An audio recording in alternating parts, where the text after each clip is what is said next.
Ako, ha? O para sa panibagong balita sa inyo. Siguro ito na yung huling vlog natin sa araw na to. Opo mga kababayan, ito kapapasok lang ng balita mga kababayan. Na etong si Digong, si Duterte mga kababayan, iyakin habang ho siya ay dinadakip mga kababayan. Ayun, nag-iiyak ho si Digong mga kababayan. Akala ko ba na may matapang? Ayan ang problema mga kababayan ko. Sinasabi ko na etong si Digong matapang lang ito kapag ka nasa posisyon. Kapag ka wala na at eto na at ibang mga lahi ang dadakip sa kanya, kita nyo no, nag-iiyak pala. So matapang lang si Digong sa kapwa Pilipino. Pero sa ibang lahi, takot din pala. Yung mga sinasabi niya noon, nakala mo talagang totoo, ngayon lumalabas na mga kababayan, takot na takot No po. So, yan ang bago nating kapapasok na balita na nag-iiyak si Digong habang hinuhuli po. At ililipad na ho sa The Hague. Oo. Ha? Antabayanan niyo po ang mga susunod na balita mga kababayan. Lady Butterfly, hello po ha. Attorney talaga. Di naman ako attorney. Oo. Di ba? So ngayon, ito. Sandali lang naman ito. At ito'y huli na nating live for today. Opo, kasi busy na ho ako. Actually, sinisingit ko lang itong live natin. Tuwing magkakaroon ng break yung mga kausap natin, mga kababayan. Ito, nagla-live ako kahit na ilang minuto lang. So mga kababayan, hinuli na at ililipad na ho si Digong sa Europe, sa The Hague, ng habang hinuhuli nga daw mga kababayan, agronga-ronga abmut. Nyamut, ko naman no, na, na, ko na no, naungot, natapang. Ha? Hindi naman pala iyakin naman pala mga kababayan.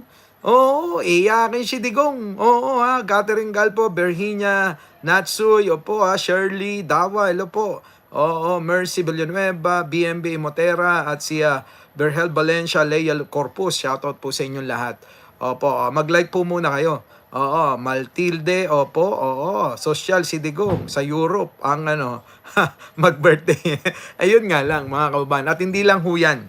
Nag-iiyakan na ho sila Ipe, si mga DDS. Ay, nako. Nag-iiyakan po sila ngayon. At kanya yung iba naman mga kababayan, yung iba naman nako, ewan ko ba. Bakit nasan na 'yon? Na-post ko na yata sa aking page. Yung pag-iiyak nila, yan mga kababayan tingnan nyo. Ayan, mga kababayan iyak na sila di ba? Eto pa mga kababayan eto pa, si Ipe, best actor pa mga kababayan kita nyo? Iyakan na mga kababayan wala na. May magagawa pa ba sila? Hindi lang ho sila ang umiiyak. Maging ho, si Digong ay nagrurungaab. Agronga-rungaab. Tiniliwda. Nag-iiyak, nagrurungaab habang hinuhuli po. Yun, mga kababayan.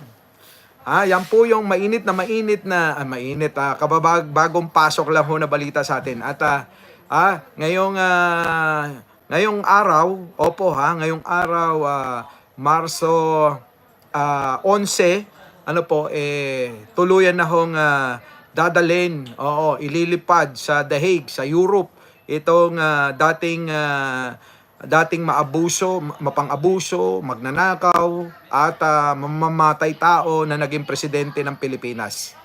Yan po yung ating sariwang balita. At mga kababayan, kung inyo mapapansin, yung pinakita sa mga Pilipino ni Digong, akala mo kaya tapang-tapang. Yung pala, matapang lang si Digong pagdating sa kapwa Pilipino at sa mga maliliit na tao. Pero dito sa mga ibang lahi, sa ICC, napakaduwag pala. So lumabas yung totoo mga kababayan. Duwag talaga pala itong si Digong at matapang lang ito sa kapwa Pilipino na maliliit at hindi kaya ipagtanggol yung sarili. Di ba? Yan po yung katotohanan dyan. Tapos na ho yung interview namin sa Net25 at aabangan nyo po sa Matang Agila. Mamaya daw nila i-ere. Opo ha, sa Matang Agila. Dahil, katatapos lang ho ng interview natin. Kasama ko si Biyahe ni Koy. At doon po, abangan nyo na lang po, Net25 Matang Agila. Ano po? Yan. Ngayon, mga kababayan, balikan natin. At sariwain natin yung mga nakaraan na pinapakitang tapang ni Digong. Ayan na. Di ba tiningi niya na, ay, dalian mo na, ICC. Ngayon na, bukas na. Madaliin nyo na. Ayan, nangyari na. Pero ito, iiyak pala. So yun. Kayo, mga kababayan, ano masasabi nyo dyan? Na yung pinapakita niya noon, akala mo siga talaga. Akala mo talaga walang uubra sa kanya. Pero eto na ngayon. Iiyak pala. Di ba? Dapat pinakita mo, matapang ka, Digong. Nang sa ganun, yung mga DDS, hindi mawalan ng gana at maging sila, no? Maging matapang lalo kasi nakikita nila matapang ka. Pero ngayon, kapag nakita ka nilang ganyan, syempre yung ibang mga DDS mawawalan na ng gana sa iyo dahil putik yung natin, hinahangaan nating matapang. Ano pala? Duwag pala, iyakin pala. 'Di ba? Tulad nga na itong mga ito. Siguro kaya nag-iiyak itong mga taga-suporta ni Digong, mga kababayan, kasi naramdaman nila, nagkamali sila dahil iyakin pala yung kanilang sinusuportahan. Ayan o, si Badoy, iyak-iyak o. Di ba? Sino pa? Si Ipe. Marami pa akong umiiyak, mga kababayan. Ayun umiiyak o. Di ba? Iyakin, mga kababayan, itong mga si Digong at taga-suporta niya. Bagay, kanino ba naman magmamana? 'Di ba? Dalian na, warrant. Tapos na. Si Bato ba? Tsaka si Bongo. Kala mo naman namatay. Ayun na nga, hindi pa buhay pa nag-iiyakan na sila, 'di ba? Sabi ko na Barbie. Sabi ko na Barbie 'Di ba? Digong, putik na 'yan. Yari ka diyan. Ay sana nga. Sana, tuloy-tuloy na yan na maubos na yung mga yan. Nang sa ganun magkaroon na ng katahimikan tong bansa na to. At syempre, inaasahan na natin mga kababayan yung mga kung ano-ano na naman na ibabalita ng mga diehard Duterte supporter o DDS. Na lalo na yung mga vlogger tulad ni nila Banat Bay, questionin na naman nila. Kahit na ayan na nga, nahuli na't lahat-lahat, palalabasin na naman nila na hindi legit yung mga dokumento, itinago sa kanila, ganun talaga. Kaya nga confidential, mga kababayan. Confidential yung warrant of arrest na yan. Kaya nga kami, kahit alam na namin, hindi namin masabi-sabi. Alam ko naman na halatang-halata nyo yung mga vlog natin ng mga nakaraan na meron na talagang warrant of arrest, di ba? At maging si Attorney Claire Castro nga hindi rin masabi, di po ba? Pero mga kababayan, yan po, sabi ko na nga rito nung nakaraan, na pamamaraan ng gobyerno para naman hindi isipin ni Digong na talagang may warrant siya. At imbis na mag-stay sa Hong Kong o sa ang pamang pwede niyang pagtaguan, ang China naman ayaw na rin naman sa kanya at iniwan na siya sa ere. Siguro sabi ng gobyerno, wag niyo muna ibubulgar, baka matakot yan. Barbie pa naman yan. Diba? Barbie pa naman niya si Digong. Baka mamaya, yan. Diba? Magtago na ng tuluyan. Lalo tayo mahirapang manghuli. Parang si Roque, diba? Nahihirapan ngayong hanapin. Sapagkat kahit gaano mang kataba yun, kita nyo naman, baka mamaya nagsusuot pa ng pambabae yun. At saka kahit naman magsuot ng pambabae si Roque, mga kababayan carry niya yun 'di ba? Carry ni Roque yun. Oo. Di ba? Jolly, nandiyan na.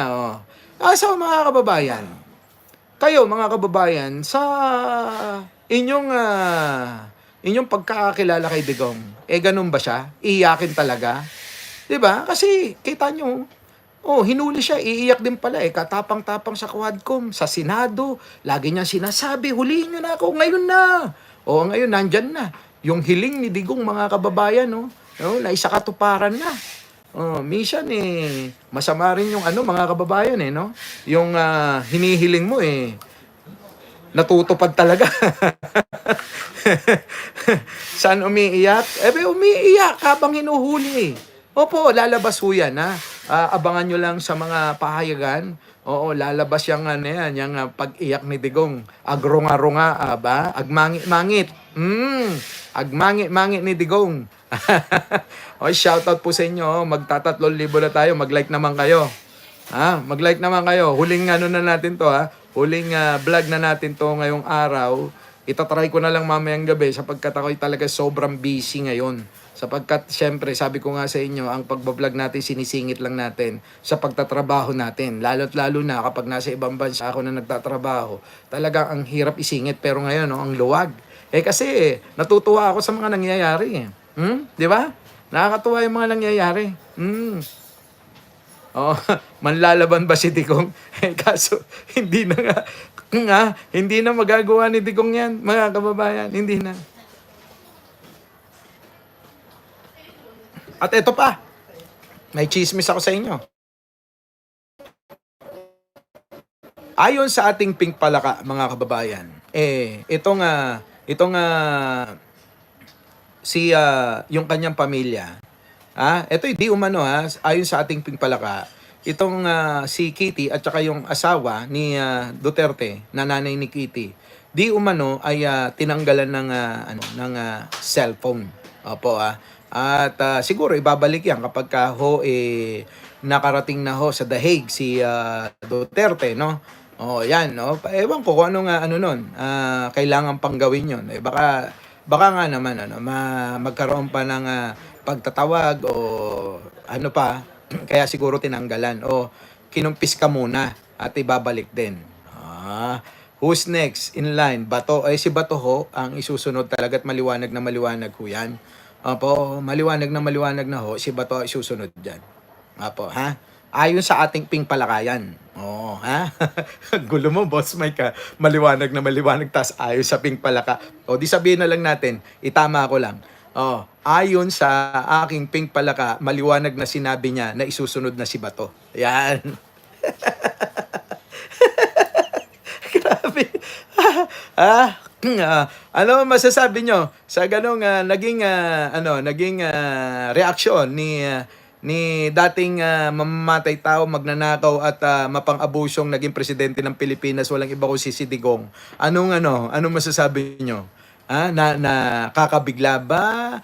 O kayo ba nagtaka? Ano ho masasabi nyo? Kasi iba yung pinapakita sa ating mga Pilipino na talagang akala mo bakal talaga siya. Pero ngayon iyakin pala. 'Di ba? Sabi ko nga sabi ko na Barbie sorry naman sa mga DDS pasensya na kayo, pasensya na kayo. Ano masasabi nyo? Galit na galit pala yung mga DDS. wala na masabi, weak leader pa rin ba? Sino ngayon ang weak leader? Si Digong o si Pangulong Bongbong? Sino ang weak leader ngayon? Matatawag nyo pa kayang weak leader ngayon si Pangulong Bongbong? Matatawag nyo pa kayang matatawag nyo pa kayang adik? Ganon? Bangag? Wala na. Putik na yun ang talino ni Presidente. Thank you naman kay Robbie Ong. Mga kababayan? Kayo na ang humusga dyan. Ang saya, no, mga kababayan? Alam nyo, kahit pagod ako at yung utak ko nakapokus sa mga meetings ko, sa mga kausap ko, lalot yung linggawahing ginagamit namin hindi naman Tagalog, nako, grabe talaga. Ang dami kong kausap, iba-iba Opo. Pero, mga kababayan, eto lang sasabihin natin, hindi na ho makakabawi pa ang mga Duterte sa ganitong kinahinatnan nila. Ang mga nangyayaring ito ay ginusto na rin ni Bro para matigil na ang paghahari ng kasamaan at kadiliman. Dahil alam nyo mga kababayan, alam natin na hindi papahintulot ni Bro na ang Pilipinas ay malubog ng tuluyan dahil sa ginagawa ng kampo ni Duterte. Di po ba, mga kababayan? So, maraming salamat sa mga sumasama sa atin, sa mga kasama natin na nakipaglaban para dito sa laban kontra ng kasamaan at syempre sa panig nating alam nating panig ng kabutihan at panig ng katotohanan, di ba? Ganun yung mga kababayan. Oy, shoutout sa inyong lahat. Sa mga hindi pa nakapag-subscribe dito sa channel ko, wag nyo na ipagkakait yan, mag-subscribe na kayo. Dito lang ho kayo, makaka-chismis ng nagiging totoo. so, yun na nga, mga kababayan, ano? Anyway, mga kababayan ko, hindi, I love Sentry. Di ba? Oo, yun na nga. Nako, buti pinalala nyo, ulitin ko lang. Wala po tayong ibang pasasalamatan kundi yung mga nanguna sa tulong ni Pangulong Bongbong Marcos at ng gobyerno at syempre sa nanguna sa pagsasampa ng kaso sa ICC, walang iba ho kundi si Mayor Trillanes. Kaya napakaswerte ng ng mga taga-Caloocan dahil magkakaroon sila ng mayor na talaga namang kikilalaning bayani na nga eh. Dapat yan, ihirang na bayanit, parangalan niya si Senator Trillanes eh. Di po ba? Yan ba yung weak leader, sabi ni Carlo? Wala. Paano matatawag na weak leader yan? Kita nyo naman, weak leader pa ba tawag nyo dyan? Halos maubos na itong kampo ni Duterte. Nasa na si Roque? Nasan na? Si Digong ngayon na ililipad na. 'Di ba? Wala na. Davao City here, Nograles. Nako, oo. Ay nako, sigurado na si Nograles. Batiin nyo na nga yan eh. Paano pa? Wala nang, sino ipapalit kay Duterte? Matatalo na nga sa eleksyon. Wala pa. Nakakulong pa. 'Di ba? Di ba, mga kababayan ko? Oy, ilan na ba yung nanonood? Hindi ko nakikita eh. Ilan na? Naku, magli-5,000 na pala yung nanonood, mga kababayan ko. Eto, yan. Nakikita nyo ba to? Itong aking tindahan din eh. Ayan yan yung tindahan natin dito.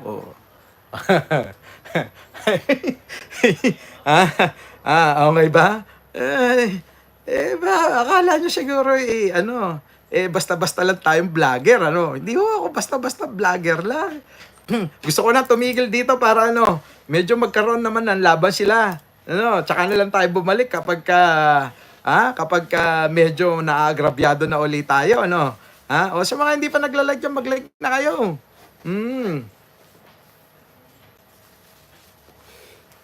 Disqualified si Duterte. May kaso eh.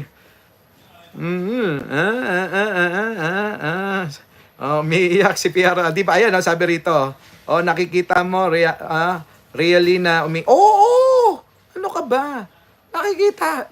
Alam nyo, dali, hanapin ko, Ako, kasi busy ako kanina, sa interview, eto na, hindi mo, ay, nako, wait lang, Si Arnold Lopez, nandyan ba? Di kasi nanonood, kaya ito, umiiyak, hanapin ko lang, hanapin ko.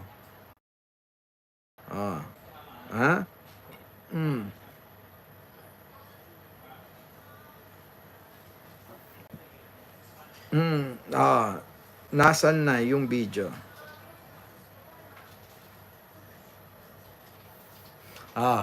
Meron gusto nyo mamayang abangan nyo ko mamayang gabi. Pagkatapos ng trabaho ko at ng mga meeting ko sa mga business partner ko. At doon po talakayin natin lahat, yung talagang makikita nyo talagang nagrurungaab. Ganon, mga kababayan. Yung bang halos hindi maipinta yung mukha niya sa sobrang takot niya. Baka nga naihipa sa naihipa sa salawal si Digong, kakaiyak Ano po? Baka Dali, naiinis lalo yung mga DDS dito. Teka muna, baka nga naihipa sa salawal yun dapat yun nilagyan ng diaper. Libayan, lagyan mo, dapat nagpatid ka ng diaper kay Digong.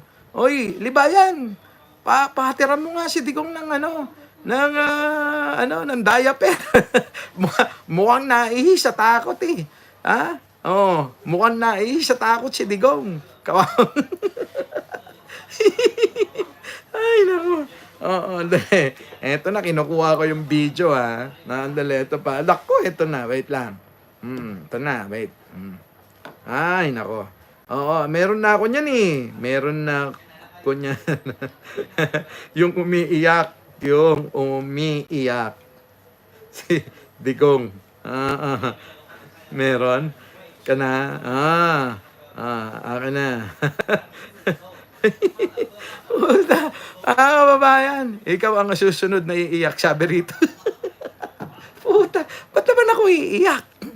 Paano ako iiyak? Eh, yun na nga yung phone ninyo, nandun na.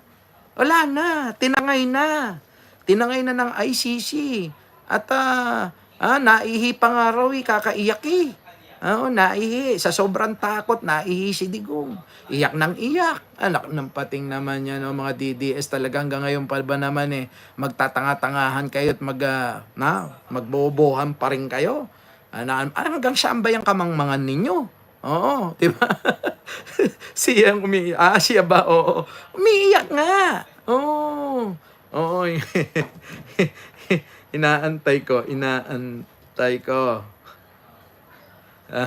Eto. Dali. Play. Kaya na, nako. Ayaw mag-play. Oo. Ayaw mag-play, Andali. Antayin lang natin.